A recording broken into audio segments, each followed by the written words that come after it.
तुम्ही पाहत आहात MCN न्यूज मराठी। एकीकडे प्रलंबित मागण्यांसाठी 21 एप्रिल पासून राज्यातील कर्मचारी बेमुदत संपावर गेले आहेत। मात्र लोणारमध्ये याच संपाचा फायदा घेते का जबाबदार अधिकाऱ्यांनी चक्क सरकारी कार्यालयालाच कुलूप ठोकल्याचा धक्कादायक प्रकार समोर आला आहे। कर्मचाऱ्यांच्या संपाच्या आडून दुय्यम निबंधकांनी आपला मनमानी कारभार सुरू केला असून आज 23 एप्रिल संपाचा तिसरा दिवस तसेच शासकीय कामाचा गुरुवार कार्यालयीन दिवस असतानाही दुय्यम निबंधक कार्यालय लोणार कुलूप बंद स्थितीत असल्याने संबंधित दुय्यम निबंधक अधिकाऱ्यावर त्वरित कार्यवाही करून दुय्यम निबंधक कार्यालय सुरू करावे अशी मागणी विधानसभा मेहकर लोणारचे नेते तथा सामाजिक कार्यकर्ते महिपत पुंजाजी वाणी यांनी केली आहे। लोणारचे दुय्यम निबंधक कार्यालय जिथे दररोज लाखो रुपयांचे व्यवहार होतात, जिथे शेकडो शेतकरी आणि नागरिक जमिनीच्या व्यवहारासाठी येतात, पण आज चित्र काही वेगळंच होतं। 21 एप्रिल पासून शासकीय कर्मचारी संपावर आहेत हे खरंय, पण या संपात फक्त वर्ग 3 आणि वर्ग 4 चे कर्मचारी सहभागी झाले आहेत। दुय्यम निबंधक हे स्वतः राजपत्रित अधिकारी असून त्यांनी कार्यालयात उपस्थित राहणे बंधनकारक आहे। तरीही आज गुरुवारी कार्यालयीन वेळेत या कार्यालयाला चक्क कुलूप दिसलं। शासकीय नियमानुसार संपाच्या काळातही विभाग प्रमुखांनी मुख्यालय सोडू नये आणि कार्यालय सुरू ठेवावे असे आदेश आहेत। मात्र लोणारमध्ये याच नियमांची पायमल्ली होताना दिसून येत आहे। दुय्यम निबंधकांनी कर्मचाऱ्यांचा संपाचा फायदा घेत स्वतःची जबाबदारी झटकली असून सरकारी कार्यालयाला खासगी मालमत्तेसारखं कुलूप ठोकून नागरिकांना वेठीस धरणे योग्य आहे का अशी एक नाही तर अनेक चर्चा होताना दिसून येत आहे। याबाबत अधिकृत माहिती घेण्यासाठी लोणार तहसीलदारांना भ्रमणध्वनीवर संपर्क साधला असता त्यांनी फोन उचलला नसल्याने याबाबतची माहिती घेता आली नाही। महसूल विभागातील कर्मचाऱ्यांच्या संपामुळे आधीच 3 दिवसापासून कामकाज ठप्प असताना अधिकाऱ्यांनी अशा प्रकारे कार्यालय बंद ठेवणे म्हणजे जनतेच्या जखमेवर मीठ चोळण्यासारखेच आहे। आता या प्रकारावर वरिष्ठ प्रशासन काय कारवाई करते याकडे सर्वसामान्यांचे लक्ष वेधले आहे। MCN न्यूज मराठीकरिता भूषण शेटे, लोणार। बोला। नमस्कार, मी महिपत पुंजाजी वाणी, विधानसभा मेहकर लोणार नेते तथा सामाजिक कार्यकर्ते, लोणार, जिल्हा बुलढाणा, तालुका लोणार या ठिकाणी दुय्यम निबंधक श्रेणी 1 कार्यालय म्हणजेच जमिनीची खरेदी विक्री या ठिकाणी होते। परंतु कर्मचाऱ्याच्या संपाच्या नावाने व कर्मचाऱ्याचा संप चालू असल्या कारणाने या ठिकाणी या दुय्यम निबंधक श्रेणी 1 कार्यालयाचे वरिष्ठ अधिकारी हे अक्षरशः त्या कार्यालयाला 2-2 कुलूप लावून बसलेले आहे। त्यांच्या गेटला कुलूप आहे आणि या ठिकाणी कशासाठी हे बंद आहे जनसामान्य नागरिकाला बिलकुल याच्यासाठी काहीच माहिती नाही आहे। यांचा सूचना बोर्ड नाही आहे। या ठिकाणी यांचा कर्मचारीसुद्धा या ठिकाणी सामान्य नागरिकाला समजून सांगेल काय पद्धतीमुळे हे कार्यालय बंद आहे। हे शासनाची प्रॉपर्टी आहे, शासनाचे कर्मचारी आहे, मात्र सामान्य नागरिकांना याच्याबद्दल काही माहिती नाही आहे।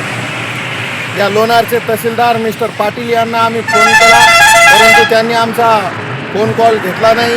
हे सुद्धा माहिती सांगायला या ठिकाणी तयार नाही आहे। ही जनता मालक आहे आणि मालकाला प्रश्न विचारणं हा गरजेचा आहे।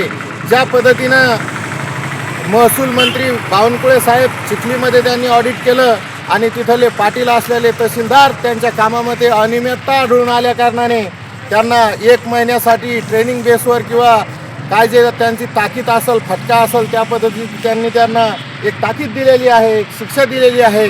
परंतु या ठिकाणी हा लोणारमध्ये चाललेला भोंगळ कारभार हा सामान्य जनतेच्या जीवाला घातक ठरलेला आहे। या ठिकाणी वाढतं तापमान आणि सामान्य नागरिकाची होणारी हेळसांड याकडे पूर्ण महसूल विभागाचं दुर्लक्ष आहे। तर यासाठी आम्ही कामगार संघटनेच्या व इथला जो काही कर्मचारी वर्ग आहे यांच्या पाठीशी आहोत। कामगार ॲक्टप्रमाणे त्यांच्या पाठीशी आहोत, आम्ही त्यांच्यासाठी उभे राहणार। परंतु या कार्यालयाची कुठलीही सूचना आपल्याला दिसत नाही या ठिकाणी, किंवा कशासाठी 2-2 कुलूप लावून 2-2 ताळे लावून हे कार्यालय बंद आहे हा आमच्या मनात संभ्रम निर्माण झालेला आहे।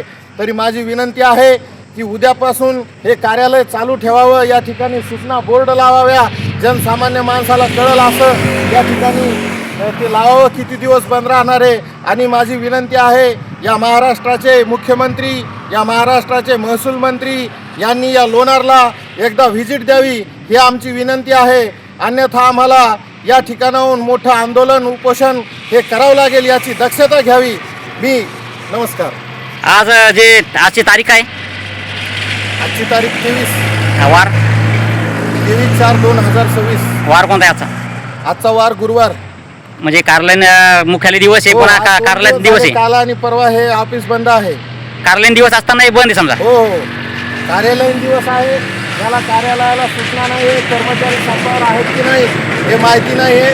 या जनतेला माहिती होणं, कारण की ही जनता या देशाची मालक आहे आणि तिला विचारणं हे त्या जनतेचं कर्तव्य आहे. परंतु इथल्या वरिष्ठ अधिकाऱ्यांनी कोणतीही सूचना बोर्ड या ठिकाणी आम्हाला दिसून येत नाही आहे. हे जे कर्मचारी म्हणजे घरी गेलेले हे याच्या मर्जीने गेले असं तुमचं म्हणणं आहे का? हे कर्मचारी घरी गेले आहे का संपावर गेलेले आहे का कुठं लग्न कार्याला गेले आहे याच्या संदर्भात आम्हाला काहीच माहिती नाही आहे. कारण की त्यांची आवक जावक नोंदवही आम्ही कशी बघणार आहे. कार्यालयच बंद आहे. या ठिकाणी 3 कुलप आहे. तर शासकीय कार्यालयाचा दिवस असताना कार्यालय बंद आहे. अनेक नागरिक इथे आलेले होते, ते गेले तुमच्यासमोर. हो, आम्ही नागरिक सकाळपासून आम्हाला विचारतायत हे कार्यालय का, आम्ही सामाजिक कार्यकर्ते असल्यामुळे. बरं, तर तुमची मागणी काय मग आता निवडणुकीवर? आमची मागणी आहे की आम्ही कामगारांच्या म्हणजे जिथल्या जो काही गट आहे कर्मचारी वर्ग यांच्या आम्ही पाठीशी आहोत, यांच्या समर्थनास आहोत. परंतु यांनी सूचना लावणे गरजेचं आहे. या ठिकाणी हे कार्यालय कोणत्या कारणाने बंद आहे, या ठिकाणी दर्शनी बोर्ड पाहिजे, हे किती दिवस बंद राहणार आहे हे सुद्धा माहिती पाहिजे. तर यासाठी आम्ही या ठिकाणी आज येऊन आम्ही इशारा देत आहोत, सरकारांना सूचना देत आहोत की या ठिकाणचं हे जे बंद पडलेला, ज्याप्रमाणे आपण चिखलीला जाऊन त्या ठिकाणी तिथला जो काही शासकीय कामात होणारी अनियमितता उघडी पाडली जनतेच्या समोर, त्याप्रमाणे या लोणारचा सुद्धा भोंगळ कारभार हा उघड केला पाहिजे. कर्मचाऱ्याची मनमानी कारभार सुरू असले दिसून येत आहे. सरळ मनमानीच आहे ही. जर त्यांना सूचना लावायची नाही, शासनाचे GR त्यांना मंजूर नसतील, सूचना मंजूर नसतील, ही त्यांची मनमानी आहे. हे दिसणारच आहे. या लोकशाहीमध्ये हे चाललंय काय? कुठं कुठं रस्ते अडवले जातात, तर कुठं कुठं नागरिकांना. त्याचप्रमाणे सदरच्या महिलेनं मुंबईमध्ये तिच्या न्याय हक्काची बाजू मांडली, त्याच पद्धतीने हे सुद्धा बंद आहे. हे अराजकता आहे. बरं.